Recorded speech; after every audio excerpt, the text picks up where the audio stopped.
Hi friends, it's Miss Renee. Are you ready to do some more science together?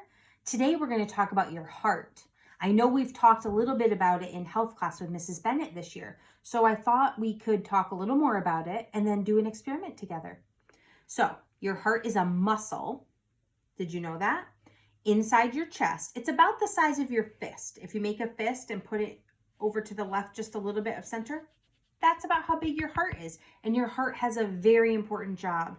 It has to pump blood that has oxygen in it to every cell in your body all the time, the whole time you're alive.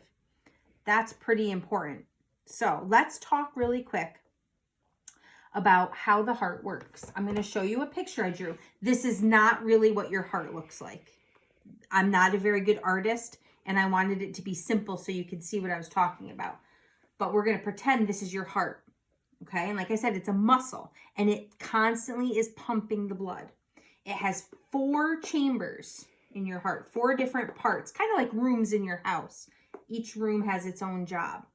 So blood comes into one room from the body. The body pumps, it gets pumped back. It comes in, then it goes down into the bottom chamber on that side, and there's a valve there, and that closes after the blood goes in. And then when the heart pumps, it pumps it back out in through the blood vessels. Remember, we have tubes in our body called blood vessels. That's what the blood travels through. So the heart pumps it back out, and it pumps it to the lungs to get oxygen, because when we breathe in the oxygen, and that's in our lungs. So the heart pumps it to the lungs to get oxygen. Then it comes back into another room after it picks up the oxygen, back down through another valve that closes behind it. And then the heart pumps that blood that has oxygen in it out to the rest of the body. And it goes all through your body, all through the blood vessels, and then it comes back and it does it all over again. And it's fast. It only takes about, I think it's less than a minute, I read, for the blood to leave your heart and get to every cell, get oxygen to every cell in your body, and then come back. And your heart just keeps pumping and pumping. That's pretty cool. So what we're going to do today is a little experiment activity project together. We're going to make one room of the heart, one chamber, just to kind of show what it looks like when the blood gets pumped out and how your heart is like a pump. So let's do it. You need a glass or a jar, more than halfway filled with water, but not filled all the way up, like that. And then you need some kind of a tray or bowl to catch the water, because some water is going to come out. Food coloring, if you want. I want to make it red so it looks like blood, so I'm going to use red food coloring. You don't have to use food coloring.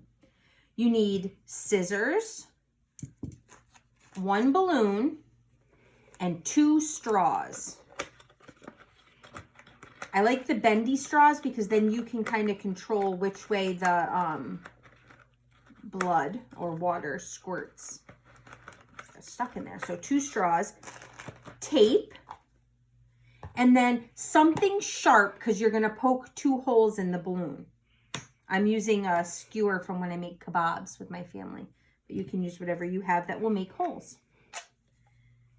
Okay, so the first thing you're going to do is put the red food coloring in your water, because then we're going to cover it up. So just put a few drops. Shake it around, or you could stir it with a spoon, but it'll spread around while you're working on the rest of the heart. The next thing you're going to do is cut the balloon into 2 pieces. So we're going to cut just where the balloon starts to get fat. We're going to call this part the neck up here, and that's all the same size. And then right down here, it starts to get fat. We're just going to cut right across that. Okay. Now you need to save this. You need to save the neck because we're going to use that. But for right now, you're going to take the bottom part and you're going to stretch it and cover your glass or jar. Whoops. That happened to me earlier too. If your balloon keeps slipping off, you can put a rubber band around it. But I think if you stretch it down enough, it will stay. I had trouble when I made it earlier though. Mine popped off a couple times. So you might want to put a rubber band around to just make sure it stays. Okay. Now you're going to take your sharp thing and you're going to poke 2 holes. One towards one side and one towards the other side. You just want them to be small. You have to push hard. There's one. And one on this side. There's two. Okay. Now, you're going to put straws in those holes. Now, the holes are tiny, so it doesn't look like the straws are going to fit, but they will. If you press down near it, it kind of stretches the hole a little bit. That one's a little too small. I might have to make it a little bit bigger. You just don't want them to be too big because then it won't seal, like hold around the straw, and then water will leak out. So if you stretch it a little bit, I found earlier I was able to get my straw to sneak down in there. Oh, so close. Now mine's coming off again. Oh! That's why I said you might need a rubber band. Maybe I should have put a rubber band on mine. I'll stretch it back over there again. Okay, and when I stretched it out, actually the holes got a little bigger. So there. So there's one. Sometimes things don't go exactly the way you think they're going to, but you can fix it. So there's one. These are blood vessels, we're pretending. These are big blood vessels that are attached to the heart. This is the hardest part, I promise. The rest is easy. Maybe if I had something a little bigger than my metal skewer, then I could, there. Whoa! Okay, now that's one chamber of the heart and it's full of blood and it has to pump it out to the body. Uh-oh, guess what? Mine's getting ready to pop off again. Okay, now what we're gonna do with the neck, we're gonna cover this straw. We're gonna pretend this is that valve that I told you that closes. So we're gonna put it over and then we're gonna tape around it to tape it.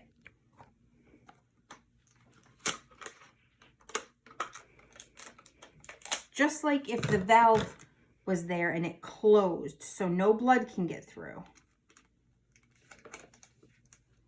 That might have been a bigger piece of tape than I really needed. That's okay.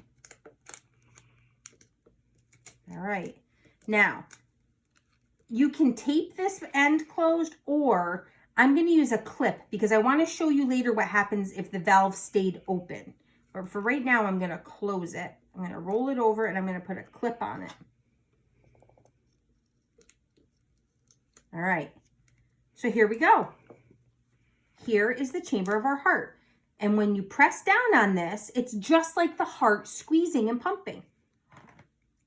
There goes the blood to the rest of the body.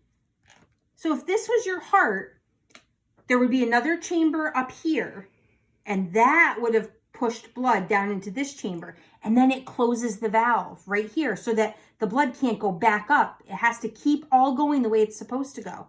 So that valve is important so that when we pump,